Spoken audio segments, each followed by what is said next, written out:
Welcome to Raising Your Spirits. Our hope is to help you make positive changes by providing guided messages from Spirit. Tuning forks, crystals, and distance healing are how we pass those messages from Spirit to you. Sit back, relax, and enjoy your vibrational growth with us.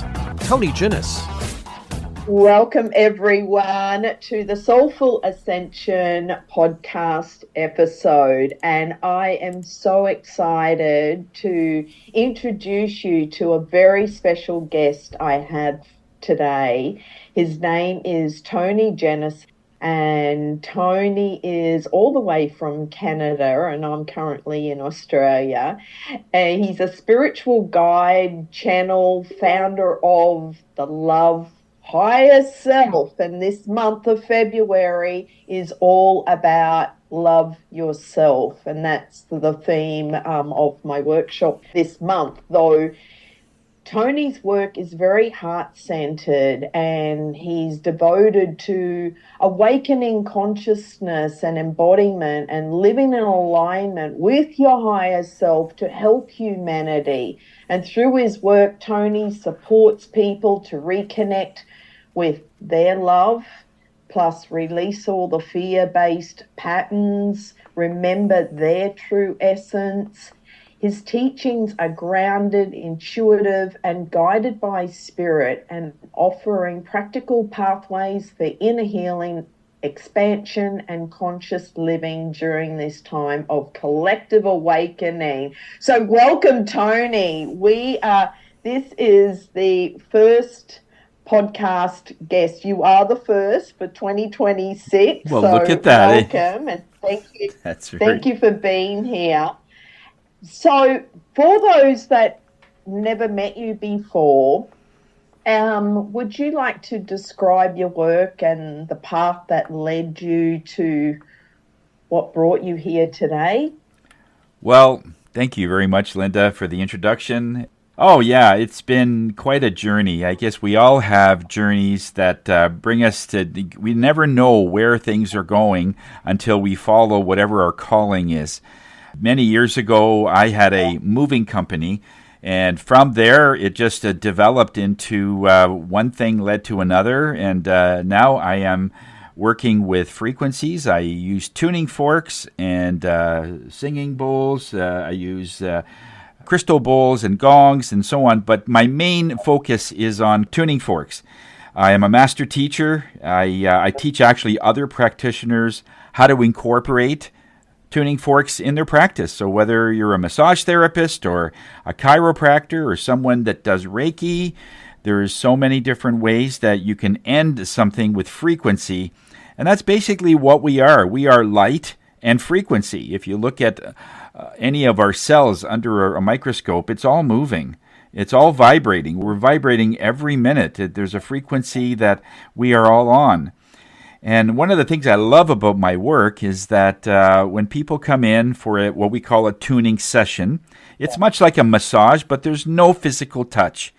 It's mostly working around the auric field of people on a massage table, and it is wonderful in the sense that there's no talking needed because the frequency has so much language within the frequency and the sound that people start remembering who they are, and they are getting more things. People that have traumas, that's one of the reasons why when you go to somebody to talk about your trauma, you could be doing that for 20 years and not much progress. But they'll come in for a couple of tuning sessions, and they've done more. I'm just setting up the environment for them to be in that place, and it's a safe environment. This way, they'll find their own whatever deviation that they're in, and then they realize, hey, I'm going in the wrong direction. It's all about memory. It's all about remembering who you are. It's not about really discovering anything or something new that's coming in. It's always been there since birth, and now we're just seeing it. When you look at yourself in a different perspective, this is where it triggers that self-love. It triggers that self-appreciation, self-guidance, and many other things that have self in the beginning as a prefix. Self-image is all about that. And this has really been intriguing for me. So it was quite a long journey for me. I went through a Feng Shui class. I'm in Feng Shui as well, so I can go into people's homes and feel different things that the house is telling me. So when people are coming in for a tuning session, I connect to their body, and their body is telling me what frequencies it needs. So I know it's just like food. It's just like energetic food. It's like something that the sounds the body is not getting in whatever area that they are in. If they're down, if they're traumatized, if they're feeling that they're not enough, that's a frequency. And special frequencies that we project, the body says, okay, I need this and I need that. And there's a special tuning technique that we use for many things. Like there's a separate one for if a person is coming in and they are all over the place, in the sense that there's things happening in their life. They might be going through a divorce. They might be going through, they have to move, and there's more kids involved. And like, in other words, they're so overwhelmed that their whole life is now disarrayed. They just don't know where to start. And there's a frequency of being back in order, being back online. And so we call that the Fibonacci series. So there's a special way to use sounds from Fibonacci to bring order to someone's energy. And it just makes them so that they feel like they have control, but nothing has changed in their physical life, but their perspective has changed. They now feel that they have more control because their aura is in a better place. Exactly. It's, as I say, it's coming back into alignment with your true self, your true authentic self, because as you said, it's all coming back home, and that's what all different healing modalities are. It's about coming back home to your soul, of remembering who you are as a soul and your soul's mission and your soul's purpose. And Absolutely. I love that because we are all energy. We did. And so we vibrate at different frequencies. So the tuning forks just helps us to realign and clear the clutter. Absolutely. So it's like a Feng Shui of our energy field. And so, and when it comes to, because you mentioned trauma, and so because you also do readings as well. So do you combine the tuning forks with a reading? Absolutely. Or is that a... No, well, it can be separate. If somebody doesn't want to do the personal alignment and they just want a reading, we could do that too, because depending on the truth that they're looking for, that will also alter someone's energy. I had one a number of years ago that comes to mind where a lady's husband had passed away, and the husband had been running this business for over 25 years. And she was mainly doing the books, and she was mainly helping out as support. And he ran the whole thing, and it was a very successful business, but extremely time-consuming. So when he passed away, she thought she had to sort of take the reins and keep the business going to give respect to her husband. So she kept running it for a couple of years, and she got to the point where she just came in for a reading and just wanted to find out, what do I do? Because I don't know if I can take much more. I don't know how my husband was able to do this, but what is he saying? And the first thing was, this was my business. It had nothing to do with you. So if you want, you could sell it. And then she started crying. Really? Because I didn't want to disrespect, and once you know the truth, it was like, she came in and she left 50 pounds lighter, because now she was able to just release the business. And she says, I live in a big house. And he said during the reading, he says, no, that's for like a whole people. It's all by yourself. And there's more to clean, sell it, go into a condo.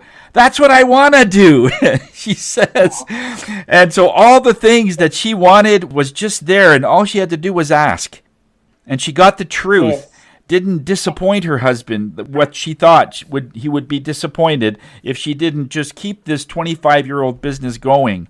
And he said, no, it was never meant for you.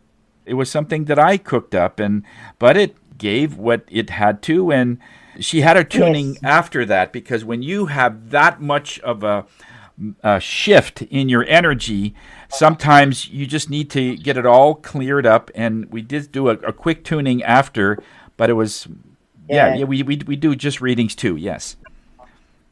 Well, it was like a recalibration. And sometimes when people go for a reading, it's like intuitively we already know these things, but hearing it from someone else who's tuning in, it's a confirmation. It is. And I use a lot of cards, and it's like, okay, my senses say this, let me just pull a card, and usually that's the confirmation, that's the answer. And that's right. And right now, because the energy and the veil on the planet is so much lighter, all people's clairs are opened up, and intuitive abilities and gifts have opened up. Have you noticed that people are waking up absolutely rapidly?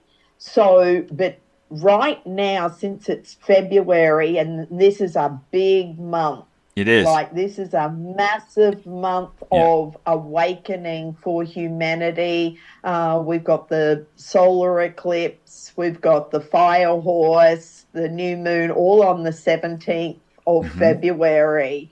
It's and we're in a 1 year, so it is a really massive awakenings and big changes. Do you have a message, especially because this is what I'm getting, is this is about really dropping into your heart and listening to your heart and trusting your heart. What are you seeing out there in the world right now?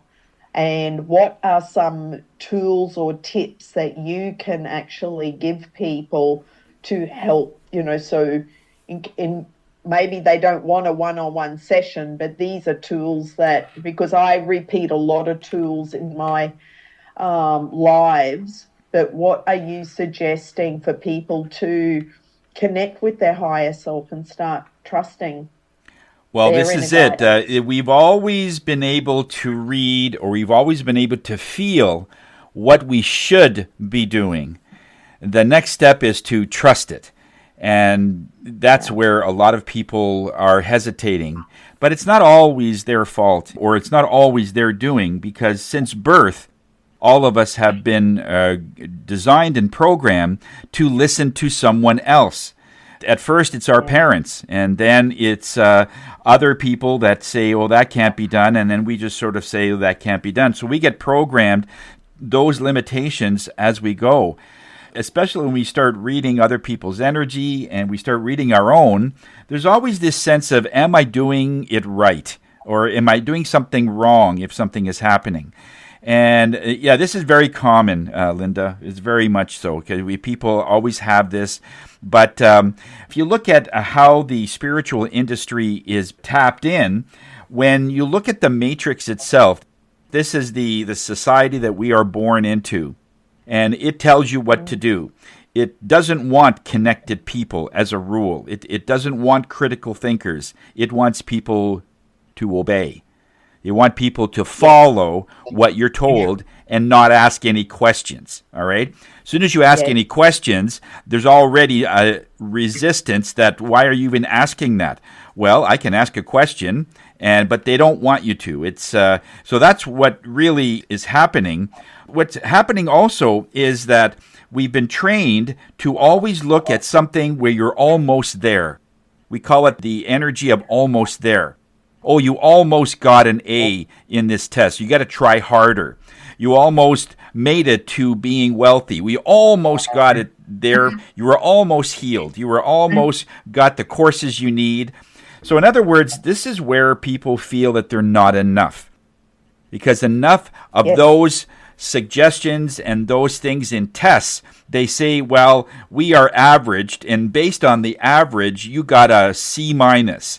It was one person in my class years ago. He got his paper back, and it was an F plus. And he said, what does that mean? Am I just a smart failure? You know? And so when this kind of narrative is out there, we feel that no matter what we do, it's sometimes a little bit short of where we need to be. And they do that on purpose. They do it on purpose, that you're almost there. You know, you need a little bit more of something. You need a little bit more money. You need a little bit more charisma. You could use a course on etiquette, or you could use a course on expanding your horizons or mindset or something. So there's always this, I should be getting something else. Sometimes people will start taking spiritual classes, and they have so many under their belt. So many. I know a person that has been trying to train for the last 15 years, but hasn't trained other people at all because there's this sense of doubt that maybe I'm an imposter. Maybe I don't really have what it takes.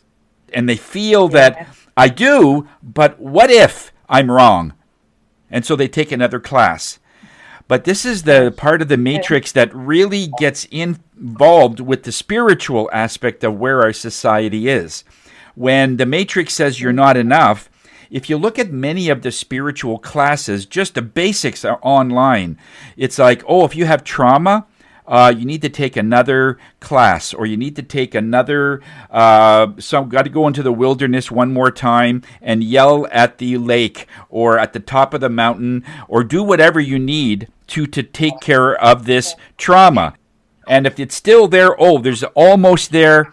So in other words, the spiritual industry is now wrapped up with a matrix within a matrix. It's like you're in this bubble, and it's like it's never enough.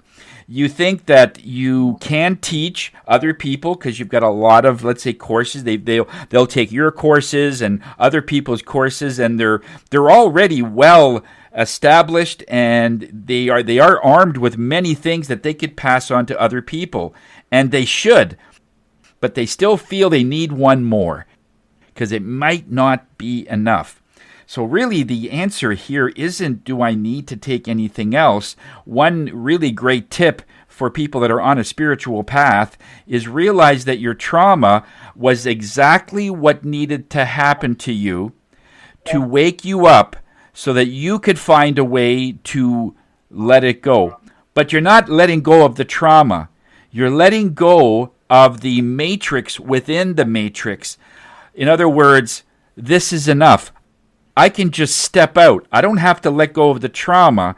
I need to let go of what's around the trauma, saying that, okay, it's not quite enough. There's still some trauma left inside of you. And when you could see that what I'm letting go is not what happened to me, and blaming somebody who's probably already has transitioned into the light anyway, what you're doing there is you're finding out that this is me. This had to happen because I was not put on this earth to have a comfortable life. Nobody has come onto this earth because it was a spa. Nobody has come onto this earth because Spirit told them, this is a really good planet. It has a beautiful lakes and rivers, and there's lots of things to do. And Spirit tried to sell us on the idea that this was going to be a nice free ride. We were told the exact opposite. We were told that this is the Harvard of the spiritual part of this cosmos, and there's a lot of dogma, there's a lot of contrast here, and you're here to bring heaven to earth. The first cry that you had when it came out of you was this cry that I'm here, and I am here to bring light. And that's our first mission. But the moment things happen to you, they know that it is easy to be happy when everything around you is happy. If you go to a place and everybody says, Linda, you are always so good, and there's always praise, and there's always people that respect you, it's very easy to be happy in those instances. But what happens when nobody cares about you? When people think that you're just like a pair of slippers they could just throw in the corner and they don't worry about it, and you're pretty much on your own, and they'll beat you down whenever they can, then what can you do? If you can still be loving and caring and be still helping other people, then that means that you filtered all of the things that were given to you, and that's power. Power isn't just to feel love when you have love around you. Power is when nothing is around you and you can still exude love without any explanation. Wow, you've just summed that up so beautifully, and we are so aligned, because back in 1990, when I first met my spiritual teacher, this is exactly what he helped me to understand and to change my perspective on why I chose my family in this life that wasn't pretty. But they were all playing roles for my soul's learning and growth, and also the mind, body, spirit, because at the time I had cancer, which I created. So it's like, right, I created this because I was pushing down all this hurt and sadness and the rejection, abandonment, and why don't my family like me or love me or support me, and blah, blah, blah. That's right. And so when you let all that go, it's like you see things from a different perspective. And like you said, you know, things happen for us, not to us. No one's a victim on this earth. That's right. And we are all here to learn and grow and go, wow, my family are amazing teachers. That's right. And That's look right. what I've created from that. That's why I created the Benn method, you know, balance, energy, nurture and nourish. It's like nurture and nourish you. Don't look for the outside world to do that for you, or give your power away to other people. So as a soul, we're already powerful, but like you said, this earth, it's like there's a lot of programming, a lot of manipulation, a lot of control, and that's what all the dogma of society and all these systems that are currently breaking down. Do you agree? Absolutely. They're all collapsing. It is collapsing because the truth is more powerful. It's a dual reality. Yes, it's like we knew that this earth was light and dark, and it's like the light's now shining more on the darkness. And so this is where people are seeing, you know, how long's this been going on? Oh, hundreds, thousands of years. And they're seeing the truth, and they're now trusting themselves instead of the manipulation of what the media is saying, or the news, or a lot of the other maybe leaders out there. So everything's happening perfectly the way that it's meant to, and the universe always has our back. But we came here, like you said, it's an earth school for us to learn. It's a tough university. It's considered one of the top learning planets in the cosmos. And people come from far and wide because there's so much learning here. There's such a contrast. And in their planet, everything's sort of very calm, or it could be in other ways, but the Earth is considered very much a tough university. I'm going to ask a question, and I know this is the opposite to love and light, though, because it's happens a lot here on our Earth school, and that's suicide. Mm-hmm. And so, from my understanding, when somebody takes their life, I mean, to be here on the Earth school, and there are a lot of spirits all waiting. They want a body to come here. Yep. And if you have been honored this opportunity to be here on this earth at this time, that's a huge, kudos to you. So if you don't respect that, I was told that spirits like you get a big slap on the wrist on the other side. Can you explain more about that? Because unfortunately the mental health and people taking their lives because it just gets too much for them. It's get too much. Yes, they can't take it.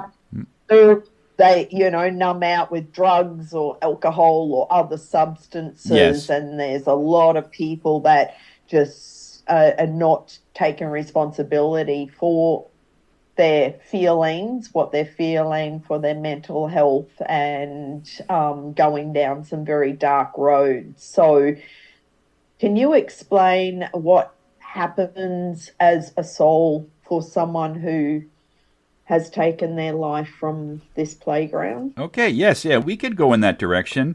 One of the things we have to realize is that spirit, there is no penalty on the other side. There is no slap on the wrist, or there isn't any sort of a negative reaction.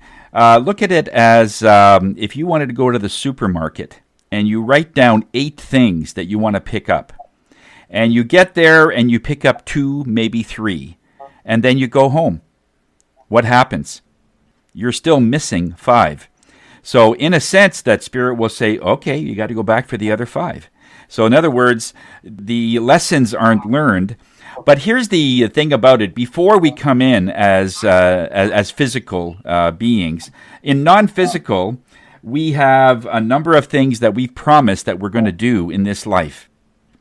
And the thing is, the very thing that we choose, like lack of self-love, like, or I don't think I'm enough, or I don't think I'm going to make it on this earth. The opposite is true when we are in non-physical, because we are masters at that in that area. That's why we choose this, because we come in and we don't remember what our gifts are. We choose the exact gift that the opposite is needing. So in other words, if a person doesn't feel like they are anything, they feel like it is overwhelming for them, and that they don't feel that their life is any impact on this earth, so then they decide that they're going to leave and intervene, basically nature, and leave. What ends up happening is that they didn't go far enough into who they were so they could discover that, hey, there's a nugget here. So the trauma has the antidote inside of it. So whatever trauma that is promised to us that we're going to have, inside the trauma is the antidote. I mean, look at what happens when a snake bites you. If a snake bites you, you can't just go to the hospital and get medicine. They actually need the snake so they could extract the snake and build an anti-venom based on the snake's venom to bring you back. And a trauma is the same. We want to keep away from trauma. We don't want to talk about it, and that's the problem, because the antidote is inside the center of it. And that's where we find out who we are, and we can find out that we were masters at looking at ourselves in a very high regard. Now, just to answer your question, when somebody does take their life, and they have that choice, it also delays their return very substantially. In other words, many of us, when we pass and we go to the light, we have the choice. Spirit tells me all the time that we have 3 questions that were asked when we go back to the light. And our Creator says, did you live enough? And did you love enough? Do you want to go back? However, the people that take their life, it's that gift of creation, and they take it, they don't get the option of coming back right away, because they need some self-evaluation in non-physical, because their soul wasn't quite ready for it. So it does relay or delay their return. They don't get punished in that way. It's just that when something is given to you like this amazing gift of life, when you throw it back at them, it's just like when I visit your home and you prepare an incredible meal, and as soon as you serve it, I says, well, no, I don't like chicken, or I don't like steak, so take it back. In other words, I have sort of crossed the line of being a person of respect in someone's home. Breaking bread is one of the most honorable thing you can do. in someone's home. And if you break that, it doesn't mean that I might get thrown out, but it does mean that chances are I won't be invited back anytime soon, kind of thing. So life is like that, is that there isn't a penalty, but it certainly does delay their return, because there are billions of souls that would love to come in. They would literally love to come in.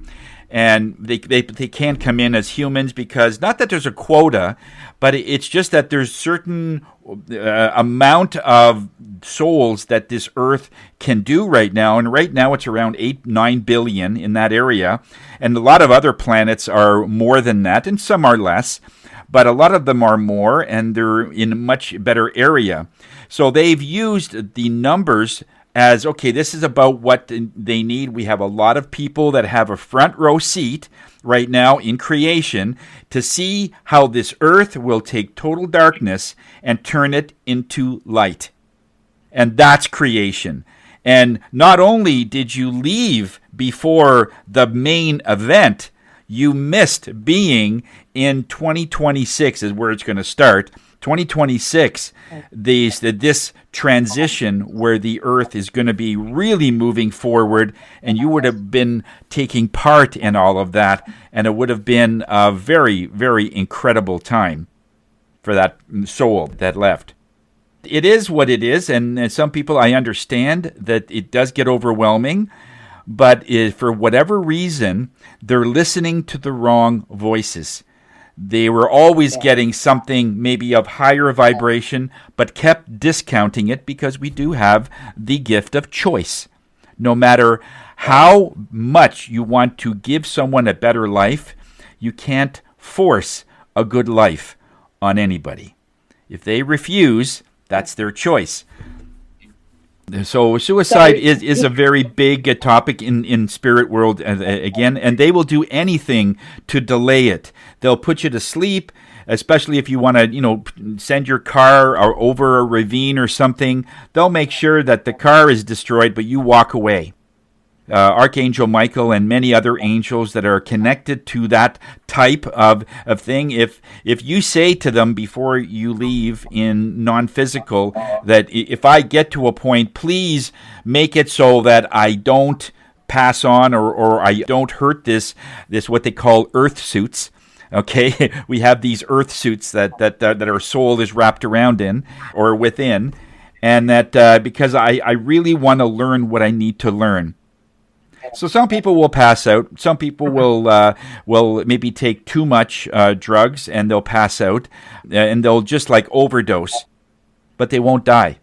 But however, if they've tried it 17 times, then after that they realize, okay, it's perhaps not the right time, and then they'll let one of them go, and then they will sort of let that person come back to the light, and they'll have to basically do a little bit more work in non-physical on their own planet, wherever it is, before they'll come, because Earth is a tough place to be.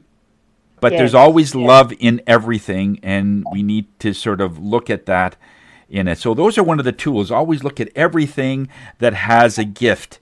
If you can look at somebody that you don't like, maybe one of your enemies, realize this is a person that has fragmented light. It's just that the reason that they are mean to other people is because they're not connected to source energy. And maybe you're there to be able to show them what an angel looks like without the wings. And so it's always a perspective of how you are in. So what's your perspective on, we hear a lot about, you've got a demon attached to you or a low vibration entity, and this is what's causing you to do this behavior or think these ways. What's your perspective on that? We have a choice in anything we do. If we believe, and the reality is whatever you believe in the most is where you are. If you believe that there is spirits of light and there's light around you, there is no demon problem. It's only when you believe these demons, because keep in mind, demons, they're connected to lack of light. There is no source of darkness. there is no source of negativity. It's basically on a perspective. If you were to have a light switch and it's a dimmer switch, you know those ones on the wall where if you turn it right up, it goes full blast, light, lots of light. When you turn it down the other way, it gets less and less light. And with the less and less light, now the darkness can come in. But the reason it's in is not because it's a source of darkness, is because there's so little light, that's the only limitation that the darkness has. So when we look at demons, it means someone is very much connected to the dark and thinks in some way or perspective that they are part of this source. It's a construct. It isn't reality, because people say that there are voodoos and there are other demons involved. There's vampires. I just don't believe in those things. But because I don't believe in them in an energetic way, I know what they are. It's a lack of light, but I am full of light. They have no impact on me. In other words, that is the reality, is when you realize what it is, there's only one source, and that's light. Light is a source. Anything else is a lack of light. There's no such thing as darkness. There's no such thing as demons until you start fearing them.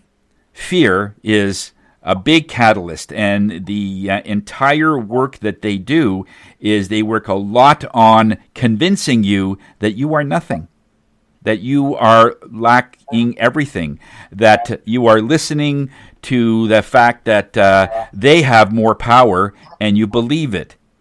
As soon as you believe in something, then your investment goes there, and then this is where people will feel that they have demons within them, and so on.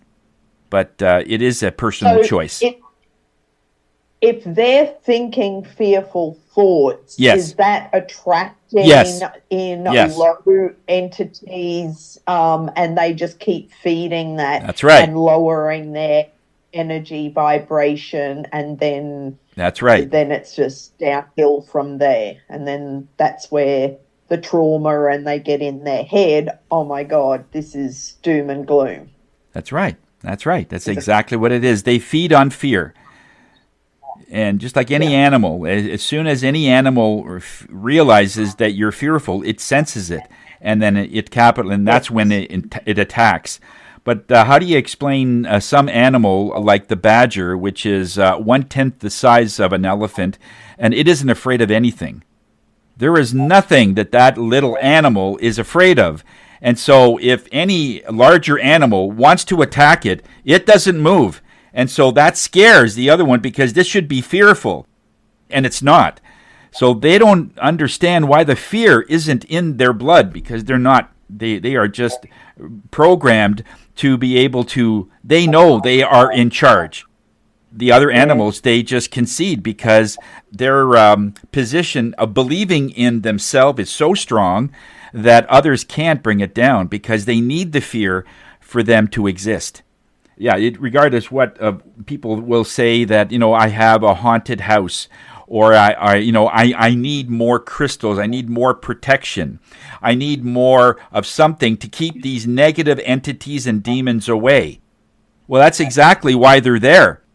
If you look at that's what you focus on. That's it. That's why they're there, because you are afraid of them so much. But in my case, I could walk into a haunted house, and I have. In Feng Shui, sometimes people will buy a home, and the grandmother that passed away in bedroom number 3 is still there energetically, making noise, and there's nobody in the house, but they still hear footsteps on the upper floor, and they're really scared.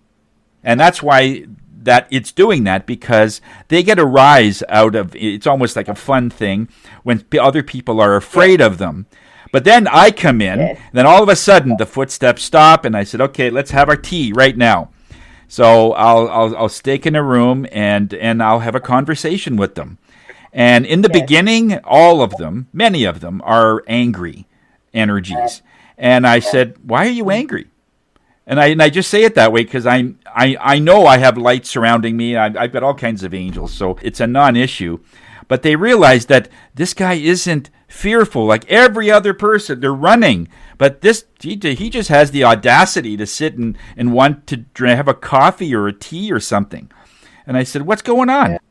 And once they get through the fact that I'm not afraid, my thing is, what's going on? Why are you having such a time? What can I do for you? And most times they say, well, nobody's listening to me. Well, what do you want these people to do? Well, I was always looking at trying to help people, but they're not listening. Even in my life when I was here and I was in physical and nobody listened to me, and I'm just getting tired of that. Okay, well, they would like me to escort you out, but I could convince them to get you to stay if you want to help them. What ways can you help them? Oh, okay, well, right, because that was never asked. Because when you turn the whole thing around, how can I help you? Nobody can get angry when you say to them, how can I help you? You can't get angry because you want to give something and they don't know. They have no clue. And then when I look at it, I said, well, when did your husband leave before you passed? And they realized that, well, my husband left several years before. Well, are you not missing them? Would you like to get reacquainted with your husband? Because really, as long as you're in this house by yourself, you realize you're a prisoner. And they never realized it until just that moment. Because you're not leaving, meaning you're a prisoner now. Well, I don't want you to hear being a prisoner. I want you to be here because maybe you might be able to give them something. But maybe you have the choice to move on. How can I help you with that? And so, in other words, once you start talking to an energy, the fear, the demon, all of a sudden drops its guard and realizes that you are a source of light, and they are not. And do you want to go back to where you came from? They said, absolutely not. You would not believe who sent me. Like it could be a much worse place to go back to its origin. I says, okay, well, let's set you free. Where would you like to go? Would you like to be reacquainted with your husband in that energetic form? And the next thing you know, they decide that they're going to leave. I says, okay, that's your choice. If you kick them out, they will come back with friends because that's not the way energy works. It's best to just talk to them until they decide what they want to do, and then it's done. So that took me about an hour conversation to be in that room where some people that are very sensitive wouldn't be able to get in. I had a very sensitive person when I was working with at one point. When we walked into the house, she ran out and threw up in the front lawn because it was so dense and such a demonized place that I didn't feel it. I didn't feel it. My energy is a little different. I have this armor around me of light. I can't explain it, but it's very different, And so I'll walk upstairs and I'll just sit down and just say, let's have a chat. Once we can get to a certain point, then the other person can come in. But if you have fear, that's not the answer. The answer is, what's going on with that person? So this is the problem with many people when they get trauma, because they start to identify, I have this trauma. I says, no, you don't. You are a person of light. Trauma is around you. One of the things I love about the Irish, the way they speak, I love, and I know Australians say this as well, but they say that sadness is upon me. They will say it that way. Not saying that I'm sad or that I am really depressed. They say depression is upon me. Sadness is upon me. And that is more the truth. They are a person of light, of love, and something is sticking to them. It's a separate entity. It's not me that's depressed or traumatized. It's this energy, and it's so close to me, I feel the trauma, and I do. But it's not mine. Yeah. It's not mine. That's right. So as soon as we take possession of it and we identify with it, then it's you. You're stuck with it. And now you're going to go through years and years of trying to anti-traumatize yourself, and it doesn't work. It's part of that same matrix where you think that one more course, one more session with somebody, one more reading will do it, and it's just, oh, you almost made it. Oh, no, not quite. But if you just say, it's not me, I'm going to see what I can do with the trauma that is attached to me to see if I can send it back, and I'm just going to exit. In other words, when we don't engage, the trauma isn't there. Now, I'll still remember the trauma or whatever happened, but it no longer will the energy give me that emotional hit that will be debilitating. With some people, when you can only imagine, some people were beaten, they were traumatized, they were raped. There's so many things that happened when we were children. And it's that energy that is attached to the child at a very young age. So when we can separate the identity, we're halfway there. And that's the thing about trauma. And detach from the story. Detach from the story, yeah. And because it's not you, No. And it happened for you. What was the learning? And also, as a soul, we had agreements and contracts with other people that they would actually do these things for in order to learn and Absolutely. grow. But as two souls making these negotiations in spirit, they love you so much that this is the agreement for you to learn something. So it's that's also why people go through these experiences. Absolutely. In order yes. to, it's like, what did I learn from that experience? But don't attach to the story. I know. Exactly. Yeah, and this goes for illness and disease and even pain in their body, because, this is the work I've been doing, helping people for many years. But it's more empowering them to take back control of their own health, their own well-being, yes, and take their power back, because no one's broken, no one needs fixing, and all the healing work, it's more to help them to remember who they are, come home to ourselves, and that's where your work and connecting to their higher self, it's like, that's right. Yes, none of that stuff in the external world matters, and you see things from a different perspective, and then your life changes from there. Yeah, you actually change it. Yeah. Tony, do you have a, would you like to channel a message for everyone listening, especially this month of February, because it's such a massive month, and the energies, everyone is feeling the energies. And this month of February, it's all about love and light. Come home to yourself, connect with your heart, listen to your heart. That's where the truth is. And so, do you have a message? Yes. As you were talking, Spirit does have a message for many people at this time, at the beginning of February 2026.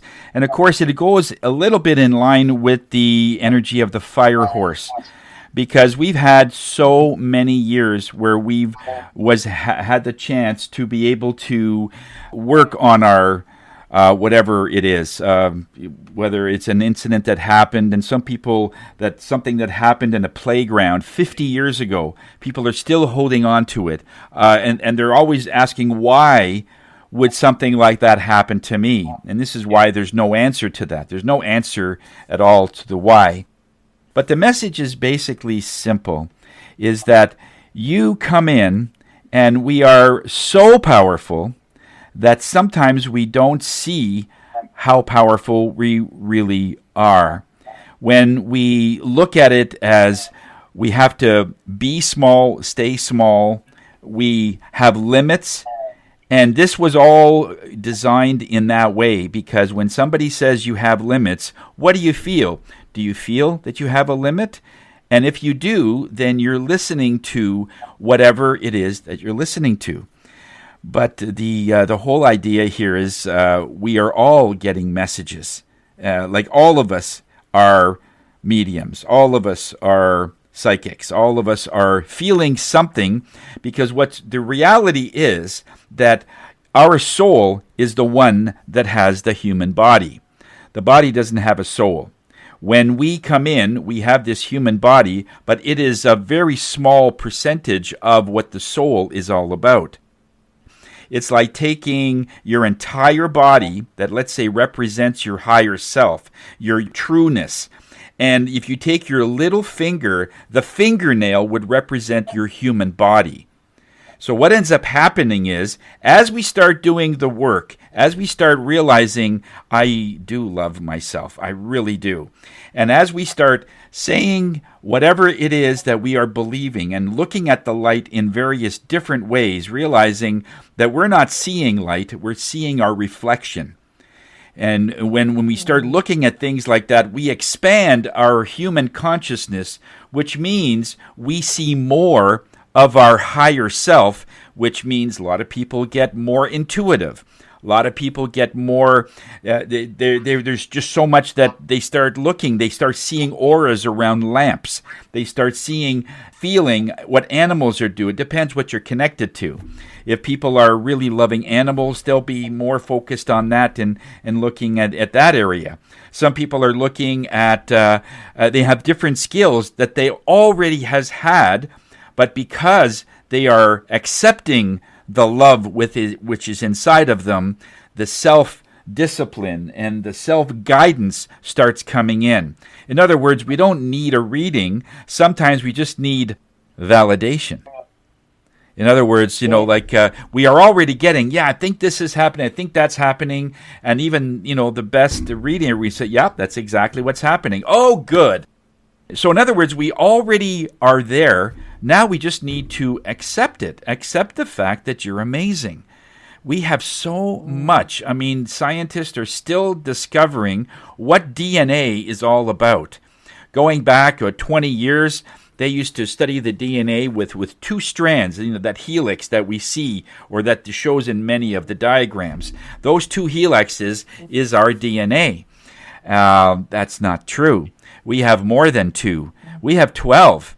But 10 were shut off because they address different things, and the various solar flares and the various things that we are doing to our bodies, looking at this consciousness that we're part of, this community that you and thousands of other people are creating. This is what it's needed. We can't just have one big community yet. What ends up happening is we have thousands of these small people, and there's some have 30 in it, some have 100, some have 10, but over thousands, it creates a collective consciousness that the earth is now vibrating to, and this is why the Schumann resonance is constantly changing, bringing our energy up and our frequency up, then bringing it back down. It doesn't want to freak us out. And as soon as we get a little overwhelmed, it starts coming down because the earth, Gaia, our earth, knows what we can take, but is always pushing for more. So in other words, what this means is that when we start seeing ourselves as amazing and really believing in it, that's when magic happens, because that is your true nature. When you're starting to see yourself as being very true. I forget, I think it was Marianne Wilkinson that had that one poem that says, it isn't the fact that we are afraid of our light, that we are not that great. We are more afraid that we are amazing beyond belief, or something to that effect. That we are more powerful than we anticipate we are, and we don't know what to do with that power. So maybe it's more about that, and that's the hesitation. But with light also comes intelligence. When we get that intelligence come in, that's what we're building now. We're building the fact that as we are going through whatever trauma we are going through, this is the work we need, realizing that, hey, I just did that. And I did it without the knowledge, without realizing how powerful I was. I was able to step away rather than thinking I had to let that one trauma go. I'm stopping the entire loop that I'm not enough, that whatever I do, it's always enough. In fact, I'm more than enough. And we can start believing that, then all of a sudden your aura, your energy, everything starts to expand. And guess what? You start attracting other people that are in that same collective consciousness because the frequency is similar. We start attracting us like you and I are attracted because in that way the energy is very similar, and we're still looking for the heavens to say, I am so grateful for everything I have. But universe, I'm always willing to see how it could get a little better. And we're always willing to upgrade our lifestyle, not because we're greedy, but because we are creation-based. We are creating, and we are showing that creation as we start to expand. And whether it's bringing more people in, as whether it's looking at a practice that is bringing that people to us because they are looking for answers, they will usually find answers not because of what we teach them, but because they see what a connected person of Source looks like. And if that person can do it, of course I can do it. We will mimic the same frequency. And it's no secret that if you take two tuning forks and you only hit one, but let's say the two tuning forks are exactly the same frequency, if you hit one, the other will vibrate. And it's the same thing with people. You have one person that has this vibe, and someone else says, I like that vibe. And all of a sudden, they start vibrating the same way because they want to. But as soon as they say, am I doing it right? I don't think I'm that strong. I don't think I'm this or that. And they have all kinds of doubts. You actually put more lampshades over your light. And what it means is it's still the same intensity, but because there's so many lampshades, it looks darker. So we just need to remove one lampshade after another until we come to our full essence. Yeah, I use a metaphor. It feels like, this heavy blanket, Yes. And so when you lift that off, it's like, oh, the world is so beautiful. And, and you start noticing beauty around you, and just in this place of gratitude and awe and joy. And that's our true essence, I keep saying this, come back to your heart and feel love and peace and joy. That's right. Because that's our true essence. Absolutely. Yes. But here's the thing on top of that, Linda, when somebody is so surprised that they were amazing, what it really means is they never believed in themselves until they got there. Because if you knew how bright you were and you see your brightness, oh yeah, I saw that.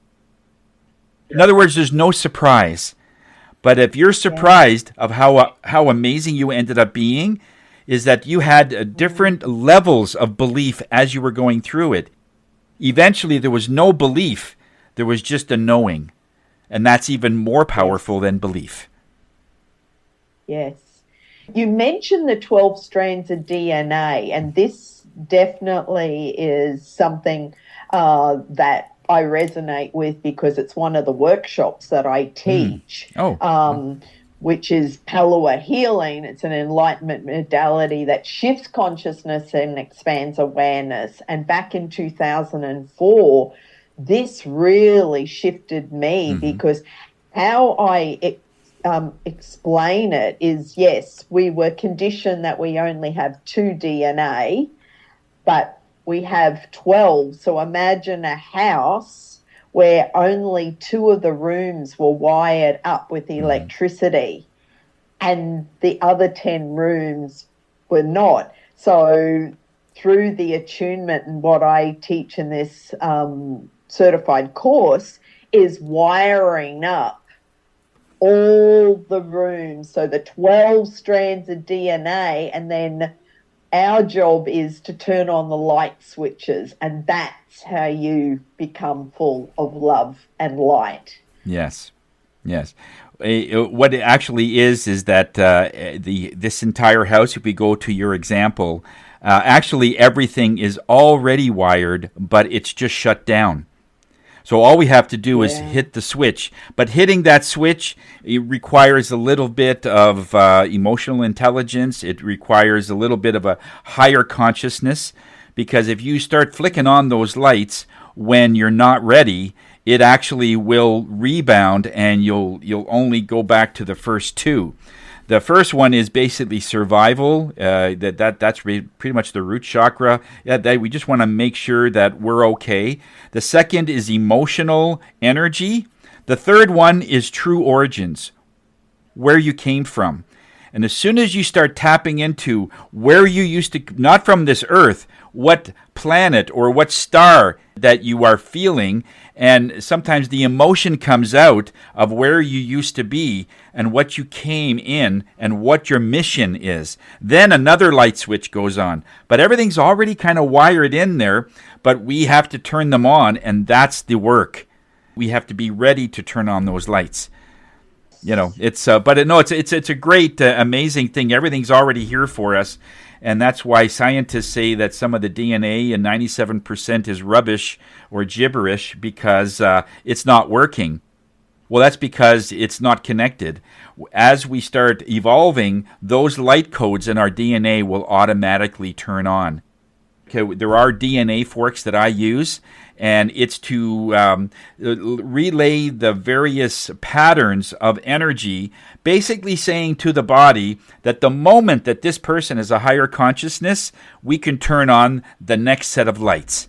And so that's that works. But yeah, you're doing great work, Linda. That's exactly where this is all going, and they'll turn them on the moment they get ready to do that.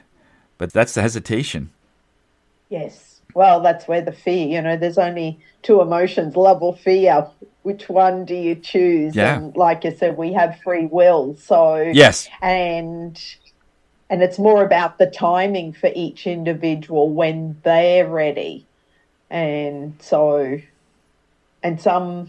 may not be ready at this moment. If they're very committed to just staying in the level that they are in, and they're always resisting, they won't be ready. Even though they're in an environment that they don't like, it's still familiar enough that they will stay. And that's the fear. If you feel that the unknown is fearful, then those are the people that will resist the whole time. In Feng Shui, when we look at various resistance that people have in their homes, we'll find all kinds of evidence that people have very sore feet, especially their heel. Energetically, when people are resisting, they're putting their heels in the ground energetically, and so they will have problems with their feet, in that area. So the body will indicate various ways that they are resisting in some way, whether it's hands, and it's usually the inside of where the wrist is, because our wrist and our feet are kind of connected together. So even if they don't have sore feet, but their hands will be off. That's why many will get carpal tunnel very easily, even though someone else could be on the computer for much longer, and they don't get the same symptoms. But if they're constantly resisting, that the body will indicate that it's the language of the body. It will show you that you're not in the flow. Yes. Well, that's the book that I've had for years. The body is the barometer of soul. It is. And again with Louise Hay and Ina Segal, it's like every ailment, every physical ailment, every ache and pain or illness, disease, it's the body's way of giving you messages that something's out of alignment. That's right. And to look at that. And how I describe it to people is look at it from it's like just an object, not attached. It's like, oh, okay, so you're there, you're just energy. What's the message for me? And what are you, maybe it has a purpose, maybe it has a message, maybe whatever, but you're more powerful and you can dissolve it, transmute it, transform it into light. Absolutely. That's the body is exactly that. It's the barometer. It's just a different language. We were never taught in school how the body communicates. The biggest thing the body does is offer pain, because now it has your attention, and whether it's a disease or an ailment, it's one way the body's saying, hey, you're not taking care of something. You're just not sort of awake. And so pain is a very good catalyst for us to start looking deeper as to why is it painful? What part of the body is screaming pain, and what is that attached to? And that's really where we start. For instance, if a person has a lot of knee problems, it all has to do with something to do with trust.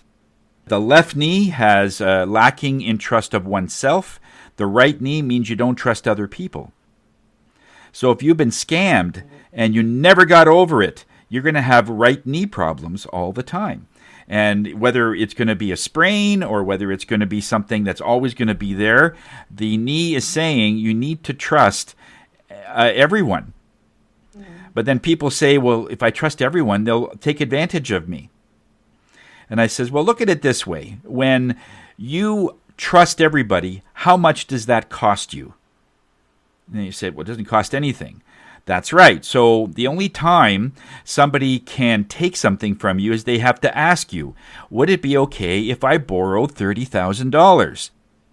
Would it be okay if I used your car? Would it be okay? And then you can tap into your intuition and you're going, no, I'm getting a no. So sorry.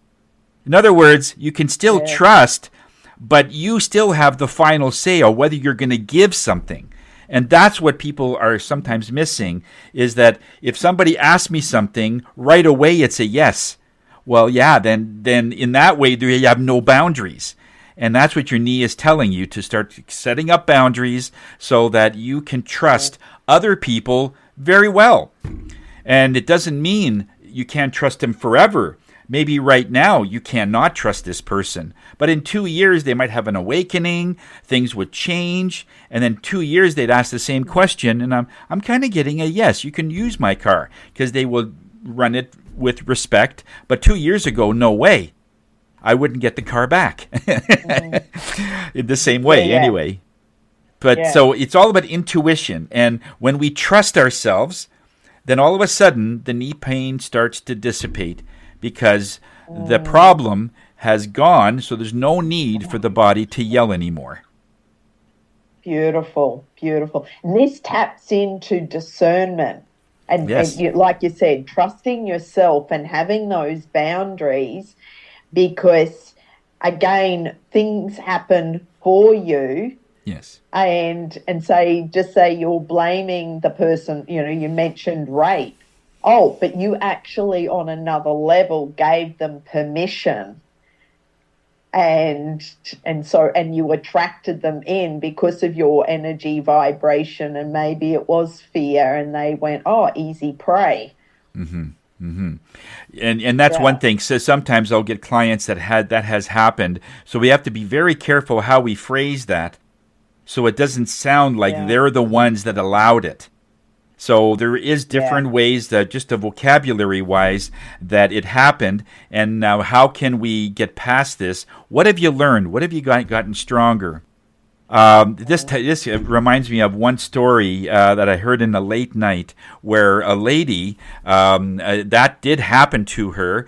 And for years, she was tormented by herself. Every time she thought of it, she went into a panic attack, and there was all kinds of things, and all kinds of counselors and psychiatrists and physiotherapists. They all wanted to say, tell me what happened, or give me the story. And he has to go through that all again, which is really, But they have different ways now. But it wasn't until one day that she says, it just occurred to me as I was in my silence, and this is where the genius comes out, when we are just by ourselves and we are just in that stillness.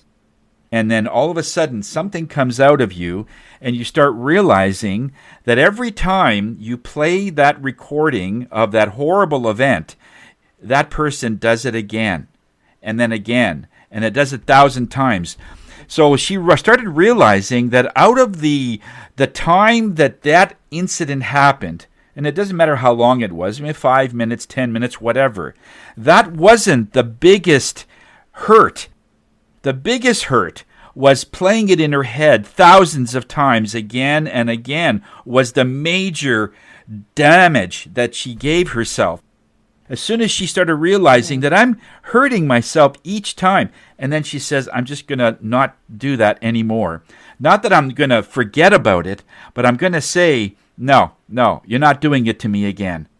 And so that's the boundaries that she had in herself. And she was able to heal herself that way without the counselors, and realizing that it isn't about running from it. It's about, I had to go right deep down and realize what I was doing to myself every time I thought about it. And so it just goes to show how powerful thoughts are, how powerful words are.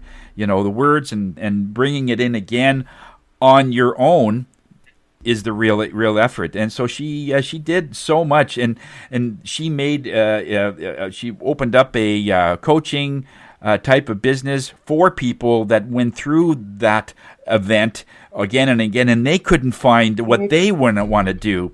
And that was what her calling had to be, because she discovered how she got through it. And now she's sharing that same insight with other people that would never have thought that, because you can't change the past. But all you can do is look at it in a different way. That you can do. Exactly. And that's the silver lining. Yes. That's the beautiful gift in things happen for you, because it's like, wow, now I can help others. And in all my years of seeing clients, everything I've overcome, and it's like those clients come with exactly the same thing. And it's like, well, this is how I overcome all this, the trauma, everything. Yes. So that's how it all works. It's like we're all helping each other on this playground. So, Tony, I could talk to you for hours and hours. So, do you have one last message to share with the audience today from anything that's coming through? One thing that's really prevalent, would like to be able to give your listeners insight, is that you didn't come on this earth to teach and train the world of how to teach you and not hurt you. You came on this earth to find out how you could become unhurtable. That way it's always a solo mission. You're not trying to tell other people that you hurt me and to change their behavior. You're making it so I don't have to focus on other people. I just focus on myself so that I become unhurtable. So it's not going to be something that is going to give me a hit. And I realize that a person that is in that space, they're not seeing the hurt. You could only imagine how much hurt is inside of them that they don't see they're hurting other people, because it takes a victim to create a victim. Yes. Oh, my God.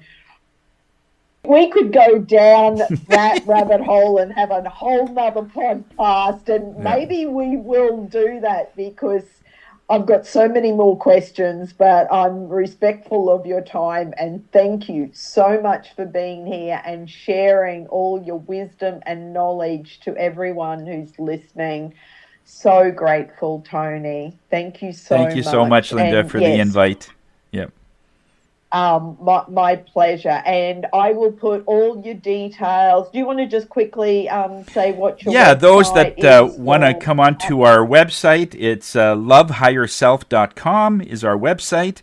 On there, there's all kinds of events. So at the very top, you can go to the events column, and I'm a master teacher in many sound frequencies, mostly in frequencies of tuning forks with Soma Energetics. These are the people that I get all my tools from. I'm also their main master teacher to be able to share what I know on frequency, so the others can be able to tune other people on their own. And I also have a podcast that is there, and it's in that website as well, lovehigherself.com. Just go at the very top where it says podcasts, and it gives you the link to several new ones. And one of the newest ones that you've already mentioned was the Year of the Fire Horse. And we had a segment on that just last Friday. And it's all about moving forward this year.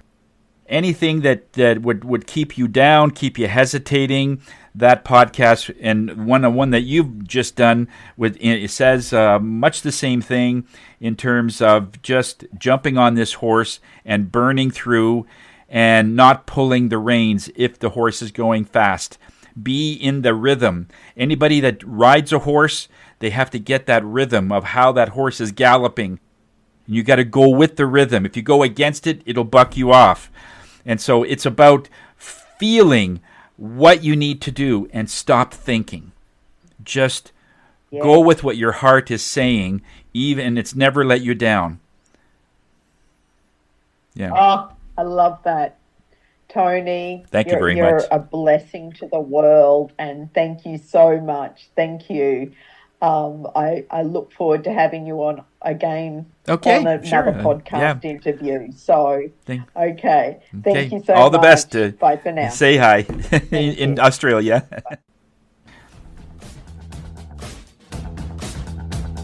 Thanks for listening to Raising Your Spirits. If there is a subject you would like to hear in a future podcast or would like to book a session with Tony, reach out at lovehigherself.com. Join the Facebook group, Tuning In with Tony, or attend group tuning classes with Tony in his online virtual weekly classes.